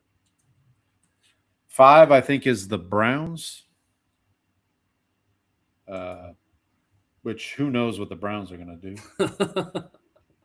Oh no, the Giants. I'm sorry, the Giants are at 5. That's been a Jeremiah Love name. I've heard Jeremiah Love there as well. But again, if they're in on Kenneth Walker, then that right. The Browns at 6. I have no idea what the Browns are going to do. Munkin. They might Todd McShay said they might draft Ty Simpson at 6. Like that's in play. Like they don't. I don't think they have enough quarterbacks. Paul. I mean, I think they don't. Yeah, you're right. I mean, you need 5, right? You need a starting 5. Am I reading? Am I remembering this? Yeah, sure. Yeah, that's. The Commanders. The Commanders are another team that could look running back. Obviously, I mean Bill Merritt. Well, the Commanders were mentioned as a potential trade candidate for Max Crosby too. Were Max they? Crosby? They were on the list. Huh? But you're on the list. I know. Was it Nate? What was his name? Ned Isaacov. Ned, you are on our list. She named names. You got me blacklisted at Hop Sings. By the way, speaking of Max Crosby, so all right, buddy, let's just you and me talking. Okay. So I have a feeling that if we were on this call right now and the news broke that Max Crosby had been traded to the Cowboys, you might be pretty excited. You know what my question would be though. What's that? How much did it cost? Right. And what? Yeah, the Thanos gift. What did it cost? Everything. But did you see his? I think it was a tweet he sent out today. I forget exactly what the words were, but one of the emojis that he had was an eagle. I did see that. But doesn't he have like an eagle like tattooed on him? I mean, sure. somewhere. Sure. Yeah. Among the thousands of tattoos that he had, I think he's used like an eagle emoji like a lot. I think that's like not. I mean, maybe I'm making this up in my head, but so is it safe to say that if the Cowboys don't get Max Crosby, the team you do not want to see him go to is the Eagles? Is that safe to say? Yeah, I mean, if they end up having to give up like 5 first-round draft picks for him, then I guess I'm right. I guess that would be okay, but we should also mention, obviously, the Cowboys just hired Christian Parker away from the Eagles. Mm-hmm. There's a lot of talk about Nakobe Dean has been a hot name for a potential offseason signing. And maybe some other Eagle players might be in the offing, as it were, to come to Dallas to follow Coach Parker there. I did want to talk briefly, and Ross and I talked about this last week about the Derek Carr situation. So a couple weeks ago, I think it was around time of the Super Bowl, right after the Super Bowl maybe, Derek Carr made it known that he would be willing to unretire and play for a team, a competitive, that could potentially compete for a Super Bowl. And then a news report came out right after the combine that said, to quote one of my favorite Charles Barkley lines, "You know who's been asking about you? Nobody." So apparently the Saints have not, the phone lines have not been lighting up for Derek Carr. So Derek Carr sent a "you up" text, and then all the teams were Newman in the chair. Exactly. I did ask Ross, I said, do you think this gets done pre-draft or post-draft? And he said, well, if you're Derek Carr, you probably want it done pre-draft because then whoever's trading for him has most likely given him the commitment. There's no commit without the commit, right? You can't, And then they got you committed. Now Matthew Berry, who obviously is a fantasy football expert, what he heard at the combine was Carr is going to unretire, and the team he heard was the Jets. Okay. Which, if Derek Carr wants to compete, I don't think the Jets is where he wants to go, but I guess that's he does. He does technically. I think Carr has a no trade clause. I forgot to ask Ross about this. I think he has a no trade clause. I don't know if that because he retired. I don't know if that like goes away or how that works, but I think it gets reinstated. So I have an update, Paul. I just did some research. Right. Max Crosby uses the eagle emoji like all the time, like every tweet. Right. So okay. All right, fair enough. Well, let me ask you this then. What would you be willing to give up? I think we probably talked about this. I know because one of our breakouts clips that was going around was like Crosby or Trey Hendrickson. Who would you rather have? And we maybe talked about it in that clip. But what would you be willing to give? I'm making you general manager of the Cowboys, Brandon. Congratulations. You're now bestowed those powers. What would you be willing to give up for Max Crosby? I think so. So I'm a little stingier here with my concern is that like he's played a lot. He's older. You may have to do it. You may have to rework a contract with him. And so I think I think 1 first-round pick is probably the highest I'd be willing to go. I can't make myself do 2 at this point, just based on what we've kind of done. So if you call the Raiders, Cowboys call the Raiders and say, all right, we'll give you pick 20 plus some other picks, maybe a first. Well, you're saying only 1 first-round pick. So not like one this. Yeah. So like no future first either. Okay. So let's say you call and would it matter if they say, okay, well, we'll take 1 first-round pick, but it's got to be 12. Would you? I'm going to have to talk to my people at that point. Because if you're the Raiders, the thing about the Raiders, having the first pick is nice because you're going to get Mendoza, but it's also kind of limiting because now you got to wait till the second round. Right. So if you're the Raiders and you get pick 12, now you probably feel, okay, well. Yeah, no, they feel great, but then I don't feel so great. Yeah, right, I think exactly. Yeah, I don't know. I think I'm just hesitant to. I will say though, like given the fact that we're like you're trying to maximize the next like 2 years of the window, like maybe it is worth it to kind of go out to take a big swing on it. But yeah, I mean if you guys trade for Crosby and then obviously you got to work out the Pickens deal. I mean, you're going all in at that point. You're just, yeah. Which I think is probably. I think that's what you need to be doing in this situation. You've got Dak probably playing at an elite level for like 2 to 3 more years max, and then and so if you can just go all in on that, and Jerry, I think Jerry is also sort of confronting his mortality with the way that he's kind of had conversations lately.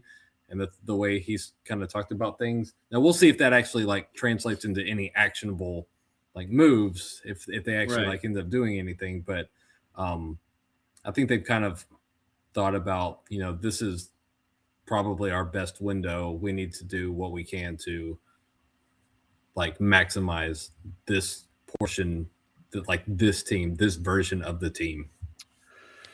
Let me ask you about another. This just came to mind.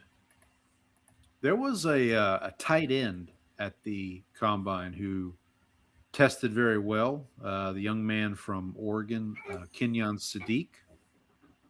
How are the Cowboys at tight end right now? Who is it? Is it Jake? And that's Jake Ferguson. He's kind of been down the past couple of years. I think he was a little better this year than he was last year, but he still had some issues. But I don't know. You've already spent so much on your offense. Like I don't know that. You kind of need to. The defense needs to be. If you get Pickens back and you make some minor upgrades, you've got Javonte back. Maybe you're able to like upgrade the backup running back position a little bit. Like that's going to put your offense to where it needs to be. You kind of really just need to focus on getting the defense to competent, like not historically bad. Would be a starter. So right. Yeah, no, you guys. This is all sounding like late late Breeze era with the Saints, where it's like, okay, we've got this quarterback who's playing out of his mind. We just need our defense to like not suck, and we need like can you hold the other team to less than 30, please? Right. Yeah. I'm not asking you to turn into the 85 Bears. Well, speaking of we do our patron saint / cowboy every week. We might have a new one because there's a word that the Cowboys could be interested in Alontae Taylor. I meant to ask you about this. This came like across I don't remember if it was Locked On Cowboys or where else I heard it, but like I saw it online somewhere. Yeah. So what are your thoughts on Alontae Taylor? What kind of deal do you think he gets? We talked about this with Ross last week. I think this is just me, and I don't, I'm just a schmuck talking on a podcast, but I feel like this is so. I presented Ross with the Mark Ingram situation from years ago. So when Mark Ingram left the Saints, it felt like he went out and was of the opinion that he had a value of a certain level. And when he went out in the open market, and the Saints were like, all right, man, cool. Like, go get your money. We're going to go sign Latavius Murray and we'll be fine. Mm-hmm. And then Mark Ingram went out in the open market and the value was not what he thought it was going to be. And he ended up signing with the Ravens for like a kind of a lesser deal. That's what I think Alontae Taylor is going to end up what's going to end up happening with Alontae Taylor. Now, Ross brought up the Caden Ellis scenario, which was the opposite, where Caden Ellis went out in the market and the Falcons paid him more than the Saints ever would. So he's like, well, screw it. I'm going to go to the Falcons. So that could happen too. Now, I don't know. Are the Cowboys known for overpaying? Not recently. What I think they have a reputation for being big spenders, but they really haven't been big spenders recently. Like most of what they do in free agency lately is just bargain bin shopping. Is they'll kind of wait out the big deals on the first couple of days and then like start poaching guys for like Dante Fowler for $3 million, Javonte Williams for $3 million. And so like, that's what they've been doing. I don't know if they'll alter their process this year. I mean, based on what I've heard, Alontae is expecting to get paid. Like he is not like 20, like 20. At least 15. Maybe not 20, but it's going to be. Yeah, I would. I mean, ESPN has him as I think the number 9 overall free agent this offseason. He might be one of the best corners out there. I mean, we've talked about him. I talked about him a little bit with you, and I mentioned this to Ross last week. Like, he feels like a Devon Witherspoon light. Like look at what Devon Witherspoon did for the Seahawks. That's what Alontae Taylor. I think that's what the Saints wish Alontae Taylor would do, if that makes sense. Like he can, allow. Now Ross also brought up, where is he going to play? If you're gonna sign Alontae Taylor, expecting him to be your corner one, that's different than if you're expecting him to be your like nickel kind of jack of all trades corner. But we'll see. I think Saints fans. I think Saints fans are at the point where if he left and his contract was in that like $20 million range, I think most Saints fans will be like, "We're happy for you, Alontae, but we'll be okay." So I looked at the projections. So the Spot Track has a 4-year or a 3-year, $33.5 million deal, which I think like I would do that like pretty easily. Yeah. Like, The Athletic, however, has 4 years, $77 million, which is $19 million. No. Yeah, and at that point, I'm out. That's right. Yeah. And I think Alontae's thinking more that number. Or that this range. This is also what happened to Dalton Schultz with the Cowboys, because he kind of like went out. He was like, I'm going to get like, I think the Cowboys offered him something. He was like, no, I can go get more in free agency. And then he ended up signing with the Texans for like I can't remember. Right. It may have been less than he got offered with the Cowboys. Like I think he overestimated his market and ended up having to take a lesser deal. Are there? Yeah, and go ahead. Well, and what I'll say is like, I mean, losing Alontae Taylor would be a ding for the Saints, but I don't think it's a ding. I don't think it's something they couldn't bounce back from. Yeah, you'll be able to replace him and where you're at in kind of like the rebuilding cycle. It's not going to be. I'll tell you this. If they lost Alontae Taylor but they drafted Caleb Downs, I'm good. Yeah.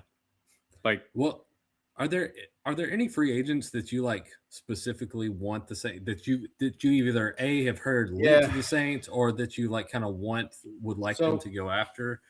We talked about the guy from Philadelphia who's Nakobe Dean, who's linked to the Cowboys. Anybody out there for the Saints that you like? So the one that I heard, and I think I mentioned on the show a couple weeks ago, is Gainwell, the running back from previously with the Eagles, but with the Steelers most recently. Obviously, he and Kellen Moore were together in Philadelphia. So former Memphis Tiger. Kenneth Gainwell, really? Mm-hmm. Oh, okay. Yeah, there you go. So I'm not saying that. I mean, I wouldn't be like, I wouldn't do a backflip if they signed him, but I mean, it's somebody that could give them some help with Kamara in the backfield. The one that a lot of Saints fans are, I've seen a lot of Saints fans talking about since the offseason started, is David Edwards, who is an interior offensive lineman from the Bills, I believe, who's kind of one of the top interior offensive linemen. Again, I've talked about it ad nauseum on the show. The Saints' biggest weakness right now on offense is that interior of the offensive line, from left guard to right guard and center. McCoy is great when he's healthy, but he's not healthy all the time. So I think you're Ryan Coogler right now because you're banking up. You really need some centers. Yes. We obviously, and Ross and I talked about it last week, Luke Fortner stepped in admirably for McCoy last year. So it'd be nice to bring him back on kind of a nice cheap deal, just to have him as some backup. If they could trade Cesar Ruiz and get decent compensation back, I would be totally fine with that. Have you reached out to the Chargers again? I know that they tend to be pretty desperate. That worked last time. I felt like an idiot because last week I was like, wait, who played left guard for the Saints? And Ross was like, well, it was Trevor Penning, and then it was Dylan Radance, and I was like, oh yeah, that's why I don't remember it because they both sucked. You repressed that memory. Yeah, I repressed that memory. Yeah, I mean, the Travis Etienne's name has started to pop up for the Saints as obviously he's a Louisiana native. He has the French last name. Obviously, that's a French last name. Obviously, that helps. The Saints do. Ross and I talked a little bit about the Saints do have to spend, I think, upwards of $50 million to avoid the salary floor penalty or something like that. Oh, so y'all are way under the cap right now. No. We're over. It's just that. Oh, there's a cash floor.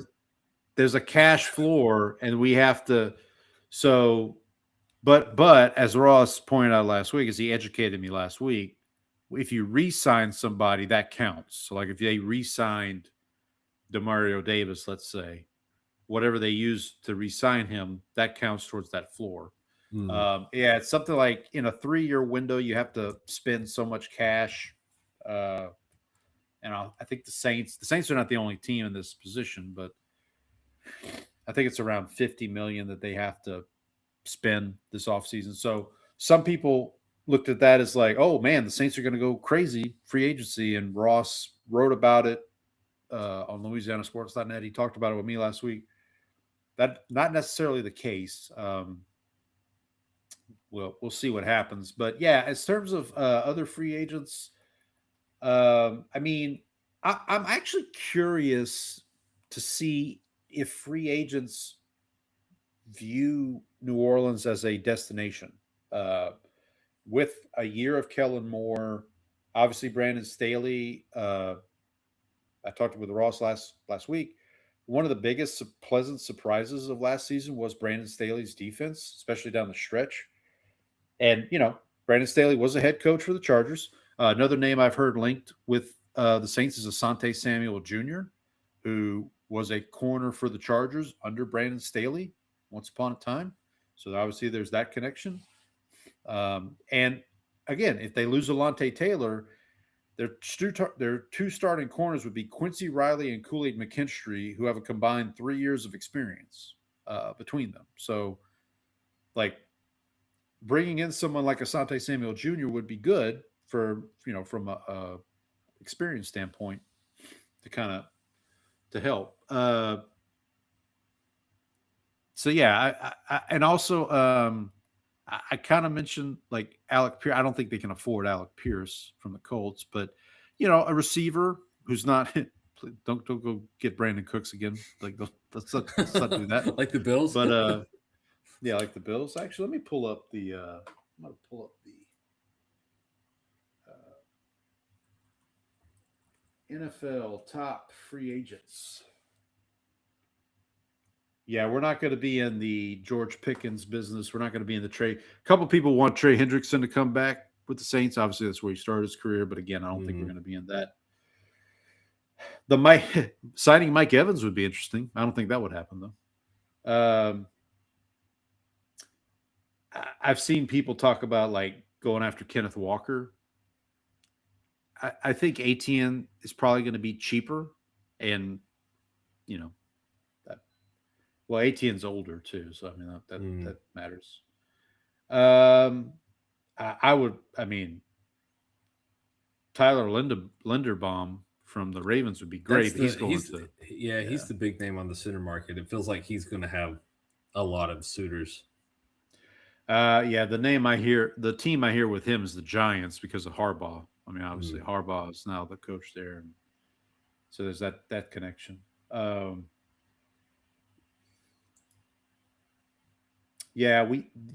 think it was NFL.com did like a best fits, or somebody did like a best fits a couple weeks ago, and the only one they really put with the Saints was Gainwell, which makes sense. I don't know. I'm looking at some of these names. Elijah Vera Tucker from the Jets, who's another interior offensive lineman. He might be a little bit more cost efficient, or cost what's the word I'm looking for? Might not cost as much. Yeah, cost efficient. Cost efficient's the right. I think that's what you're looking for. Cost efficient. Yeah. Someone mentioned if you look at the tight end market, so there's two tight ends. I'll just mention Cade Otton from Tampa Bay, who's been a very reliable Cotton. Yes. He's been a very reliable target for Baker Mayfield over the last couple of years. I doubt he would come to New Orleans, but you never know. And then Isaiah Likely from Baltimore, who's out there on the market. I don't see why he would want to leave Baltimore, but you never know. Yeah, I feel like he's going to get like more money than I would want to pay his particular profile. Just me personally. Fortunately, the Cowboys are not in the market for a tight end, I don't think. And another receiver I'll just mention is Romeo Doubs. He might be. Is he the like mushroom helmet guy? Is he the? Yeah, I think he is. Yeah, I think he is. I'm just looking at some other. The lasting image I have of him is like in that game where the Cowboys and the Packers tied this season. Like he had like 2 or 3 touchdowns, and it was like the guy with the giant head. Like you can't cover that guy. We lost them. We lost sight of the easiest one to find. What are we doing out here? We lost sight of the guy with the big helmet. It's like Darth Helmet from Spaceballs out there. Yeah, or it's a Mega Mind out there. We lost Mega Mind out there. That was your sign that the Cowboys defense was in trouble. Another interior offensive lineman who is definitely out there and available is Wyatt Teller from the Browns. He posted a goodbye to Cleveland. Like Cleveland basically told him like, we're not going to re-sign you, so live long and prosper. Best of luck to you, kind of thing. Yeah, I think there's some good options out there on the offensive line. I'm just really curious, like what these because like if you look at the quarterback market, not for the Saints obviously, but just in general. So we know Kyler's going to be out there. We know Malik Willis is going to be out there. We know Kirk Cousins is going to be out there.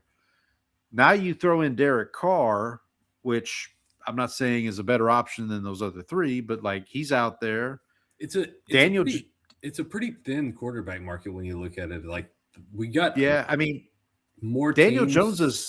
Jones is technically out there. I mean, if a team really wants to like mess around and throw him an offer sheet that the Colts could just match anyway. Yeah, that feels like he's just going to end up back with the Colts. Like I feel like what does he have to gain from going somewhere else? Yeah, either. Yeah. Like I think that's the other case because he's like kind of proven in that system that it works. Like you have a proof of concept there, and like you got to figure he's probably comfortable there. Like, what's the point of going and trying to chase like a little bit more money when you've got this like knee injury, or Achilles injury you're coming off of? Did we talk about the CJ Stroud rumors about him possibly getting traded? I forget who it was that brought this up. I'm not saying it's going to happen, but like we did talk about it because we talked about how the guy from the Houston Chronicle, the sports writer who had been around for so long, had said that like I won't make it down, and like he was like, the last time you made a declaration like this, you ended up eating a newspaper. So you might want to slow your roll there, John McCain. That reminds me, another kind of surprising. I don't know if this surprises you, but it kind of surprised me. Is like it's pretty much understood that Deshaun Watson is going to be the Browns starting quarterback week 1, and I'm like, really? Like that's why for sure. Like what? I've read. Someone needs to explain to me why, because like, what are you like? Oh, maybe this guy will actually remember how to play after his Achilles surgery and after he's sucked for 5 years. Like, is that what we're doing now? We're gonna like hope that the pervert can rediscover himself. I do not envy Todd Monken right now. That's all I'll say. He definitely has his work cut out for him in that perspective. Yeah, I mean, the coach, the quarterback carousel. I did mention to Ross the Spencer Rattler of it all. Like, do you think the Saints trade Spencer Rattler? He kind of framed it as if Spencer had or if someone made an offer and they thought it would be a chance for Spencer to start, then they might.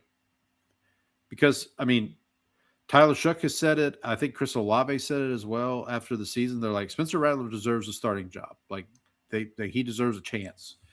And right now, with the Saints, he says it's not going to happen. But again, if you're the Saints, you're one Tyler Shuck injury away from being back where you were, at this time last year, basically. So why would you trade away Spencer Rattler, who you know and who you trust or, familiar with at least? So you got to figure that one of the teams that like misses out on the Malik Willis, whatever the QB carousel is this year, whoever misses out on those guys is going to talk themselves into Spencer Rattler though. And the other name out there who's not technically out there yet, but is Tua. The Dolphins got a decision to make with Tua, and with the new coaching staff there, he might be. And someone I saw today, someone said it's very possible that this coaching carousel stops and Tua just doesn't have a seat, or he's got to go to a place and earn a job, basically, like earn a spot. I've heard Atlanta as a landing spot for Tua, and as a Saints fan, that I have no problem with that. Like, I mean, I know Stefanski's hell of a coach, but like Tua doesn't scare me I would say. No, he's not. Yeah, I've kind of been off the Tua train for a while. I mean, so if you look at the teams that are going to need a quarterback, I mean, so I would say everybody in the NFC East is good. I mean, obviously Jalen Hurts, that's going to be something else to watch this season is like, does the Jalen Hurts free fall continue? And like, where does he? I sent you the clip of Bomani Jones on his show saying he'd rather Kyler Murray than Jalen Hurts at this point, which is, I figured you'd get a kick out of that. Way to go, Bomani. NFC South. So the Falcons are in an interesting position. They're going to cut Kirk Cousins. Michael Penix is coming off an injury. So there could be an opening there. Obviously, Stefanski's a new coach. So keep an eye on that. NFC West, Cardinals are the main team.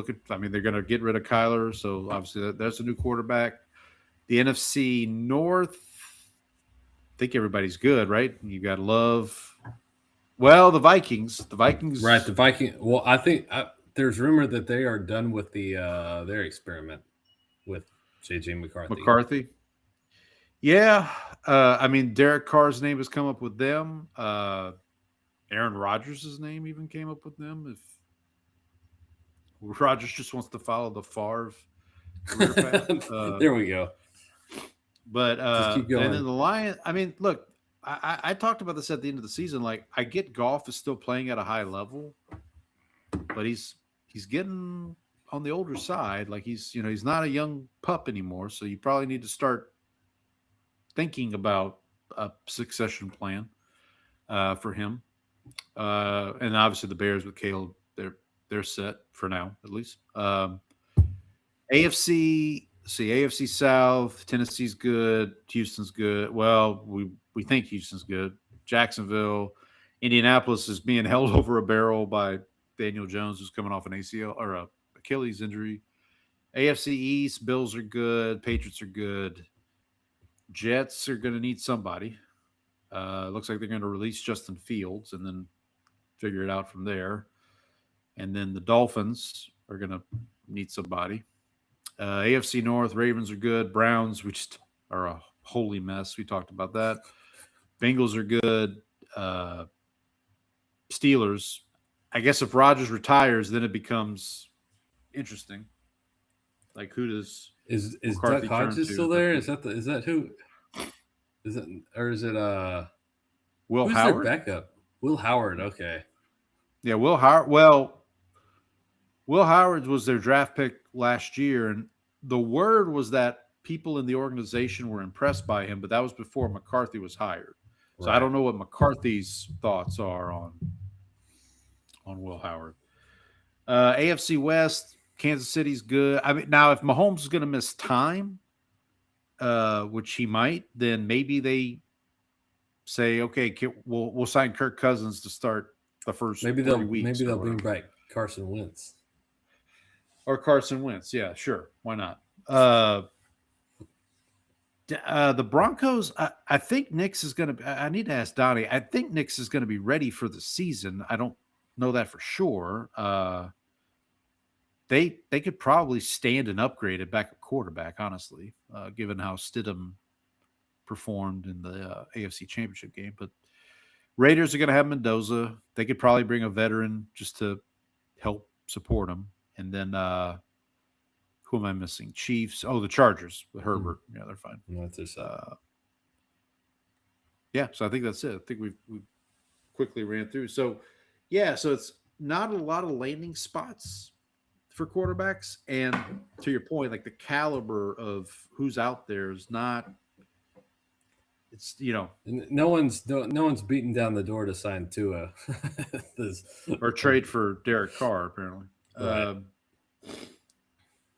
So be an interesting offseason. So again, everything's going to really start. So next week when we join you, the tampering window will be open. We'll probably have some news of like, oh, this guy's going to go here and this guy's expected to sign here. So we'll obviously talk about that. When's the spelling bee? When's that coming up? That will be in May. So I think it'll be in May. right, Okay. So it'll be right after the draft because I remember this Oh, because it was always on during the final exams in high school. Okay. So we'll have maybe back-to-back watch-along. So we'll have the first round of the draft, and then not too long after that, we'll do the spelling bee. Let me see if I can get the date for that, actually. It's at the end of May. So we'll have draft at the end of April, and then at the end of May, we'll have the spelling bee. So we'll have about 3 or 4 weeks between. Okay. Paul, I want to give a shout out. The Dallas Stars are up 6-1 right now on the Calgary Flames. Wow. They are on the verge of winning their 10th straight game. So they are wow. The Dallas Stars are killing it right now. So go Stars. And did the Stars have anybody on the U.S. hockey team on the gold medal team? I think Jake Ottinger was the backup goalie. Okay. I know they had a lot of players on the Finnish hockey team. So like Miro Heiskanen, Mikko Rantanen, and a couple other guys. So the Stars have like a lot of Finnish players, and they actually call them the Finnish Mafia. So nice. Yeah. So if you ever need some fun facts, I sent you this, but I need to get one of those, the Finland hockey, the Olympic hockey. Oh yeah, sure. Yeah. Oh man, that was a sweet jersey. I'm gonna have to get me one of those. Gotcha. All right. So yeah, when we come back next week, we'll have hopefully maybe some news, some free agency news. We'll see. Maybe the Cowboys have made a splash. Maybe the Saints have made a splash. We'll see what's what as that goes. Probably do some more. Do we want to? Well, maybe as we get closer to the draft, we'll do a mock. Maybe we'll do a mock draft on the show, just like a one round type of mock draft. Maybe try to get a guest. Yeah, we did that last year, and it worked out pretty well, I think. Try to get a guest on the show, maybe to tell us where we're right. And obviously, like we've talked about this whole show, like free agency is going to play a big part of that. So this is kind of the first step of the process, free agency, and then the draft comes along after that. But as I mentioned with Ross last week, I feel much better as a Saints fan right now than I did 12 months ago. I mean, we were on the show a year ago, and it's like, I don't know. We have no – Carr doesn't want to be here. We don't have a head coach. Well, we had a head coach by that point. Well, I think we're both in the same boat because, nobody was happy with the Brian Schottenheimer hire once that happened as well. So that's true. I think we're both feeling a lot better this year than we were at. Well, but I think the Schottenheimer. I want to say that one. I mean, we're looking through, hindsight is 2020, but felt like that one because it was an internal hire. That one maybe felt a little better. Like the Saints. I don't know about you. I don't. There were some words said in my Cowboys group chats that were not like from a Saints perspective, it's like nobody wants to coach this team, and we're just like settling, for lack of a better phrase, for Kellen Moore, who just wants a job. But here we are, and onward and upward. So this is the second time that the Cowboys have had an offensive coordinator who eventually went on to be the Saints head coach. Yeah.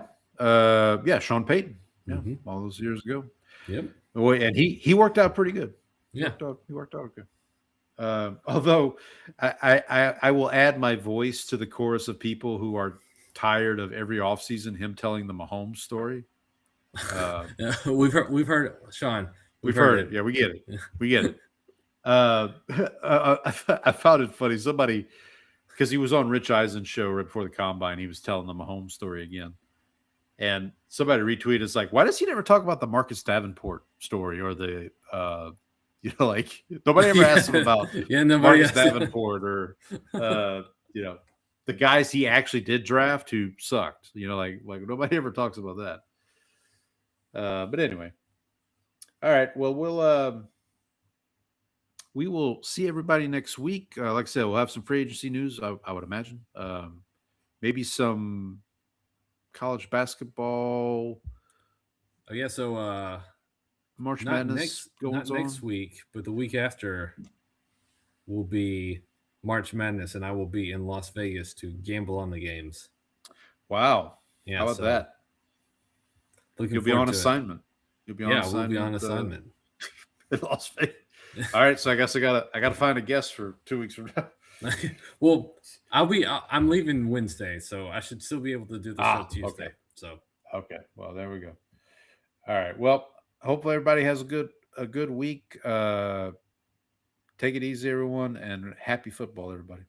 Go Stars.